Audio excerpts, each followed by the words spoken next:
Friday no leave, so another difference Friday. Coach, if you start off.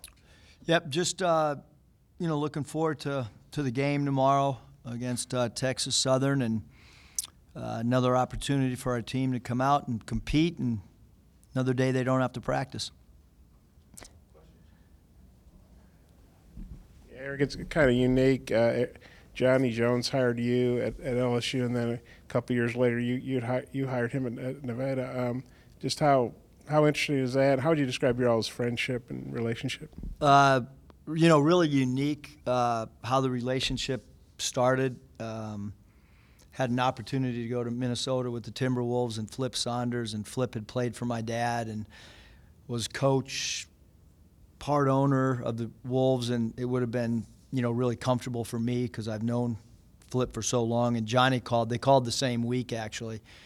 Had never met Coach Jones. One of his assistants, David Patrick, who's now the head coach at Riverside, was a good friend of mine, or is a good friend of mine, and said, hey, just get on a plane to Baton Rouge, at least come have dinner with us. If nothing else, you wasted a flight from the Bay Area to Baton Rouge.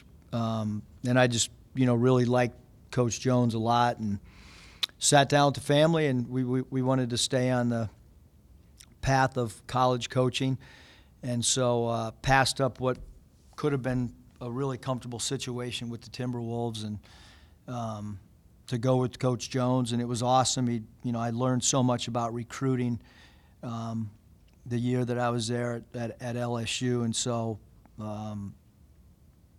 he's a really good friend. My wife is really good friends with his wife. My daughter's good friends with their daughter.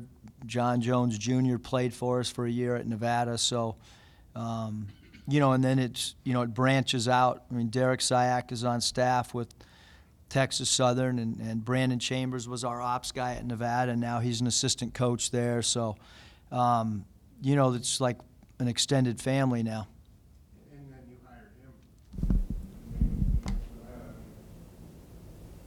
How'd that go? Yeah, I mean, it just doesn't happen often, where you're an assistant for a guy and then he's an assistant for you. But, we had an assistant coaching spot open at Nevada, and I wanted to hire a former head coach again because Dave Rice got an assistant's job with a lot better pay at Washington at the time, and just kind of begged Coach Jones to come and help me, and he did, and it worked out for him. That kind of springboarded him back to another head job at Texas Southern, and obviously my time at LSU helped springboard me to get a head job at Nevada. So I really respect him as an X&O coach. I respect him as a man, as a father. He's like a mentor to me, even though he was, an assistant with us. I look at Coach Jones as a mentor in a lot of ways. I wonder if you had a chance to hear Adriel and Mason's comments about you and the respect they have for you after the game the other day, for how you are on the practice floor and how you are on the game court. And then how important is it to get that respect early on for these players and from these players?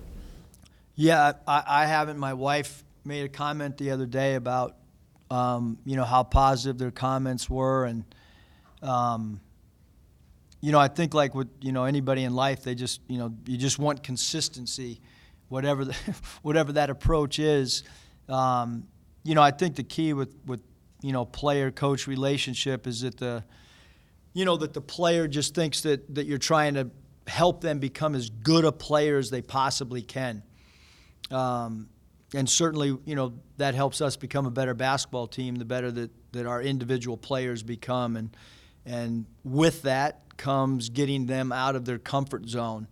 And so, we do have intense practices, and obviously there's intensity during the game. But, the players' buy-in, one through every guy on our roster, has been really phenomenal since we've been here. The last time I guess you and Johnny were in here together, you were on the LSU bench in that really wild game at the end of the 2015 season. And Johnny, he laughed, but he said the fans here should boo you because you drew up that three-point shot that Hornsby hit. Well, what do you remember about that game, and did you really draw up the play? Just, Yeah, it was. I mean, that game probably got us into the NCAA tournament, quite frankly. And you know, one of our better players was hurt, and it was a huge game for us, obviously. And I thought Coach did a great job that year of getting us ready to play in big games at West Virginia. We won a big game, and obviously here, two of the hardest places to win in college basketball. So it was a big win. Did you drop the play? I might have had a suggestion about it, but Just what's the focus looking like for Texas Southern? What do they like to do? What are some things you might have to eliminate with them? yeah, I mean, if you look at the roster, they have some transfers that have played at big programs. Eden Ewing played at Purdue, and Big Jethro inside played at Arizona State. He's an incredible shot blocker. His shot blocks per minute's off the charts.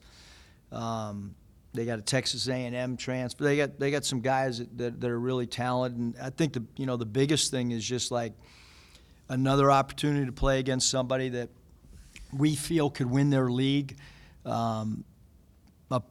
Another program that's made NCAA tournaments of late, and you look at their game at Baylor last year, where they went into Baylor and won. You look at their game at Oregon, where they won last year. We have to be ready to play tomorrow night for sure. I guess Ewing didn't play their last game. Do you know, is he hurt, or do you know what his status is? Not really sure what his status is. He wasn't on the trip with them, but you got to prepare for everybody on their roster. And their point guard can score the ball. He's quick. He's crafty with the ball. They run a lot of pick and rolls, so we have to have really good pick and roll defense as well. Also, I guess they played Wichita State very close. You're using that game as kind of a reminder to how good they can be? Yeah, when we go through our preps today and film, we're going to stop the film throughout the course of what we're showing them, where they can see the score on the bottom, for them to see how close Texas Southern played. And Wichita State's a hard place to play and a really good team. So certainly we have tremendous respect, and we know they're going to be ready to play. Coach, I know you said you'd update us whenever, but have you made a decision on Reggie Chaney and playing this week, or will that be a game time decision? Yeah, hopefully we'll be able to make a statement as early as tomorrow on Reggie's status, and see how quick Mike can type. So does that mean he's going to play? Like I said, we're going to make us, we'll let everybody know. Okay. I don't know why he announced he's not going to play. I mean, right?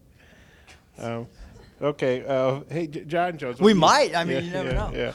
Yeah. You had him at Nevada. What kind of player is John Jones, Johnny's son? Yeah. Obviously we had him when he was a freshman, and he can really shoot the ball. He's got deep range. He's a really confident player. Plays kind of a combo guard. Can play the one or the two. But he can shoot the basketball for sure. And he's got deep range, so we've got to make sure we do a good job of not losing sight of him. We've done a good job defending the three-point line. Certainly with John Jones Jr., we have to make sure we do that as well.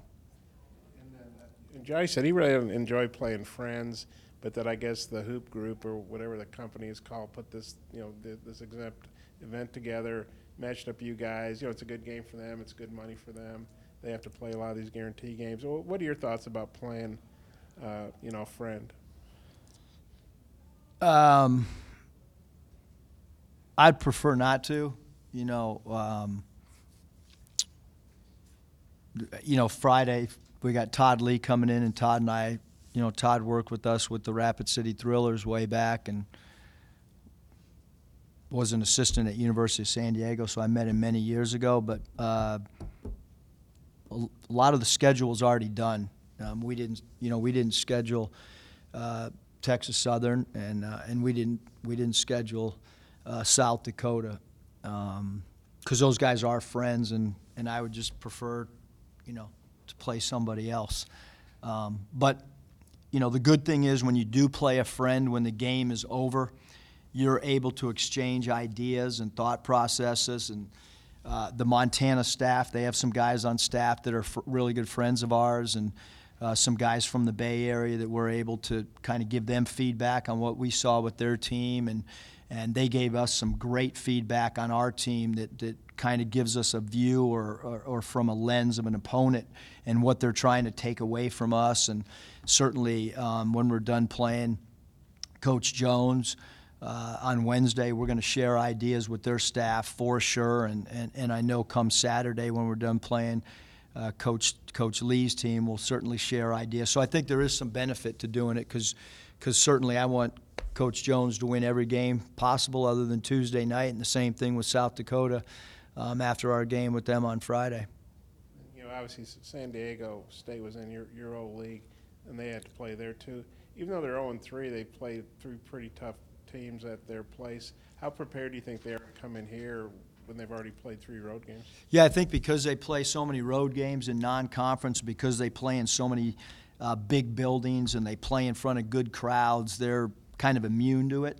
The guys that played last year know the euphoria, you know, they know the type of excitement that they can have with a big win. So, you know, I don't think that they'll be phased at all. It's a team that understands every year that they're going to play a lot of these non-conference games like this. So that's what makes them scary as well. Anything else for Coach? Scotty? Maybe expect a bounce back game from Isaiah, just shooting the ball, and you don't figure that'll linger much longer. Yeah, no, I mean, it was some of our guys, we want them to look at clips of maybe all their misses they've had, not just one particular guy, but we've done that with 3 or 4 guys where they get to look at some of their shots that they've made, some of the shots that they've missed, try to figure out, are they missing long, are they missing short, missing right, missing left? Are you shooting it off the bounce, or are they catching shoots? How close was the defense to you on your shot attempt? So all those things we're constantly trying to evolve as a staff with our guys and with our individual players. When a guy misses, has some misses on a particular night, to build their confidence up and kind of for them to, self-diagnose their own game. It's like a Major League Baseball hitter going in the back if he strikes out and taking a look at his at-bats. It's the same thing we want with our guys, when they go through certain shooting slumps or off nights or whatever you want to call it. Coach, thank you, Coach. Thanks.